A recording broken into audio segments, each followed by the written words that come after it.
the Chase Thomas Podcast, for people who have nothing but time to kill. Everyone's forgotten. And that they Marshall. lost to Northern Illinois. And Marshall. Yikes. Goodness gracious. We've come a long way from the Georgia State loss. How much, Landon, has your opinion changed about the 2024 Vols after the Kentucky victory on Saturday night? I think it's kind of the same thing every week. It's like this offense seemed to have taken another step. Nico played his best football game, and it was in the black uniform. So if that's what it takes, I guess we just wear those every game. Gosh. Work for baseball. Yeah, just keep wearing them. Keep winning in them. Yeah, I mean, not a lot has really changed. I thought the defense maybe took – I don't want to say it took a step back because you gave up 18 points. And one was a trick play and one was a just throw it up, and it landed right in the breadbasket for a quarterback who is not accurate at all. So, yeah, I don't think a lot has changed.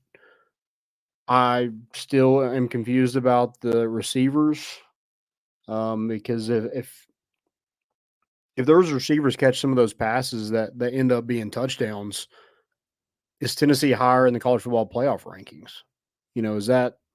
Are people thinking differently about Tennessee after that Kentucky win if Nico goes for 400 yards and 3 touchdowns?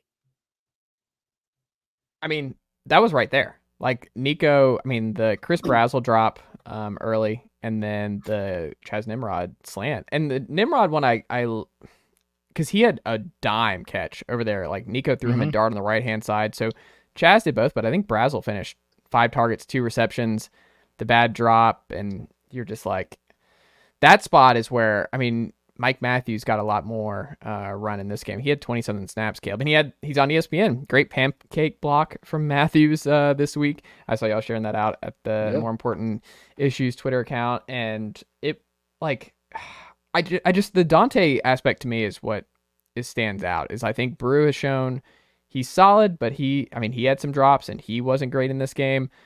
Squirrel, obviously not 100% at this point. He only had like 2 receptions. It's just so obvious that Dante Thornton is the big play guy. Like, if you want to connect on these, the most sure-handed guy in this receiver room is still Dante Thornton. And it's just, that's the difference between Nico having a 4. Like, I think Dante Thornton brings in that catch that Brazzell dropped. Like, I don't have any worries about Dante in that crosser. We saw him do something similar against Oklahoma on that touchdown catch. So it's just like, Dante's still, to this point, the only one right now who's earned my, like, unequivocal, like, he's a dude, I trust him whenever we throw his way. Brew? Oh, no, Dante. But you don't. But I don't trust Brew that way now. Really? Yeah. Brew's fine. Interesting. He's fine. Like, Brew is okay, but Brew's he's not a game breaker. Like, Brew, he's Brew okay. Isn't probably in the position Brazzell's in just because of speed. Yeah. But I think I would put him number 1, that if a ball is in his area, he's catching it. He's over not Dante. guy. Yeah. If the ball is in his area, he's catching it. Now, I'm not going to say he's as fast. He's not going to go score that touchdown on the post route, but he's going to catch the football. I would like to see him have more routes other than just the hitch routes. And maybe they do a lot more of that, and he's just not targeted, but I think him with slants and a hitch, I would like to see more down the field stuff.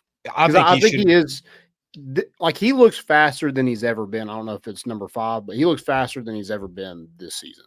I think he should be the guy that's running the drag routes. We've tried to run those digs with him. He should be the guy over the middle because he's going to catch it. And if he's going to get tackled for no gain, it's going to be a heck of a tackle that's made. Like, I think he's the guy you go over the middle with. And I know it's tough to get the guy from the outside there, but there's not a lot of receivers that have done it for us so far. So I think you've got to run plays to do that. But why are we not throwing more deep stuff to Dante Thornton? That's what I do not get. Yeah. Is like we're throwing him like guy, Chase. Yeah, we're throwing him like screens and stuff like that. That's just not him. he's like 6'5". Why are we throwing like screens and stuff? Let him Well, in those get Brazel going and routes, run. like downfield, like that should be a Dante play. Like Dante should be the one who's getting the call there. Like Dante should be getting 3 to 5 deep balls a game. Like he's going to come down with a couple, and those are probably 6. Like Dante is just to jumpstart the deep stuff for us. I think it's just the Dante. You've seen when this passing game looks the best, it's 12 personnel with the tight ends, and then it's the deep shots to Dante Thornton. I just feel like that's where you're going to break out, especially against Mississippi State on Saturday. But maybe it's just the injury stuff because, I mean, he hasn't played a lot of snaps over the last month. So getting him right, maybe it's just the biggest part of Do what's you have going on the there. snap counts in front of you? I'm curious of what was his it snap counts was. against Kentucky? Because I know he was at 20-something for the last 2 weeks combined. What did he get snap count? I'll pull it up real quick. Okay. I'm just curious because it doesn't seem like he's out there a whole lot. And that's concerning. Because you're right. He has been your most productive receiver up to this point. Sorry, it's taking me a second. There it is. He had 48 snaps in this game. Wow. It did not feel like he had 48. No. And maybe it is just a lot more of, especially in the second half, like that's when Dylan Sampson gets going and you're not throwing a whole lot. And when you are, like it's short stuff to kind of just keep moving the football and use the tight ends a lot more. I don't know. It just doesn't feel like the wide receivers, they're just not as big of a part of the offense as they have been in the past. Well, and they also don't have to when Miles Kitselman and Holden Stays play as well as they did. Like those two were awesome. And they played 50 plus snaps. And I forgot who else did. Maybe it was on VolQuest this week of like, are we at a point now where you just make 12 personnel the default personnel for Tennessee the rest of the way because the receiver position being banged up and you don't trust it as much? Like, is that now the base? Like you do 12 personnel the most and Miles Kitselman and Holden Stays are on the field more often than not because that's where you found the most success. Like, I don't know if that's where you're at. I want to see more 12 personnel, but I think 12 personnel works because you're using it in waves. I don't know if this Tennessee offense, the way it's called, I don't know if this Tennessee offensive line could play 12 personnel for 60 minutes. If we find out that's the case, that's fun. I would be interested to see a 12 personnel look with Ethan Davis being your second, and using him as a receiver as times 2. Where sure it looks like 12 personnel, but he's actually in the slot. I think that would be interesting. Ethan Davis stuff, he's your third tight end. Yeah, he's your third tight end. But you're not using. He played 13 snaps on. You're not using Holden Stays in the slot, and I think Ethan Davis has played fine when given the opportunity. Well, we just don't know. I don't even think he's given enough for us to know one way. I don't have an opinion on Ethan Davis. Yeah, sure. But I mean, he's definitely an athlete. And I think if you're going to use 12 personnel frequently, I think that's one way you'd have to use it is have a guy that you could flex out there and be a threat without, because that's the Tennessee offense. They can, whatever formation they're in personnel wise, how many plays do they have there? Because that's key. They don't want to substitute. They don't want to slow down the offense.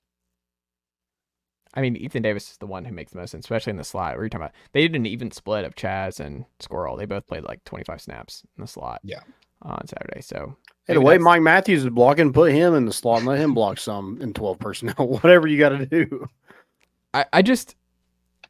It's just so weird because I think the offense took a huge step forward in a lot of ways, especially Nico.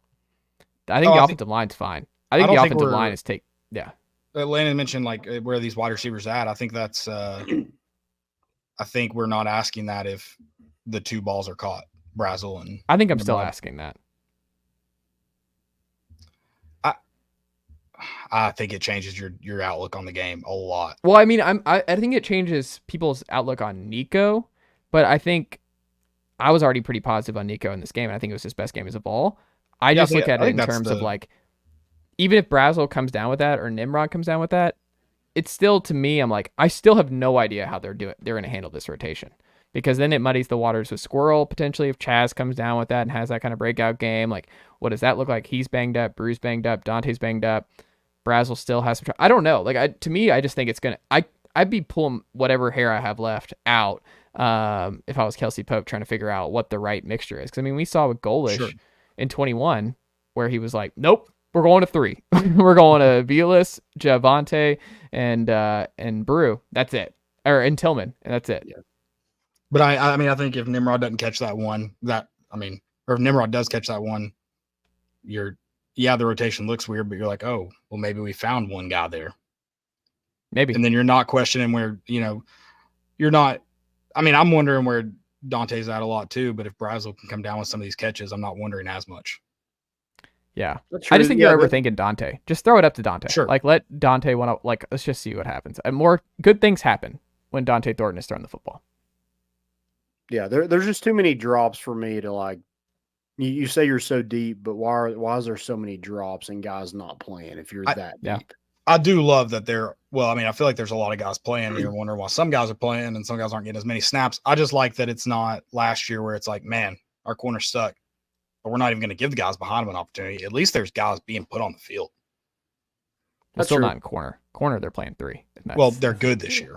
They are good. I was going to say, the opportunity's not really opened up. Like, Reed Gibson and Jermod McCoy have been like, no, this is ours, and we're not coming off the field. When you can't defend a hitch route and you look to the side.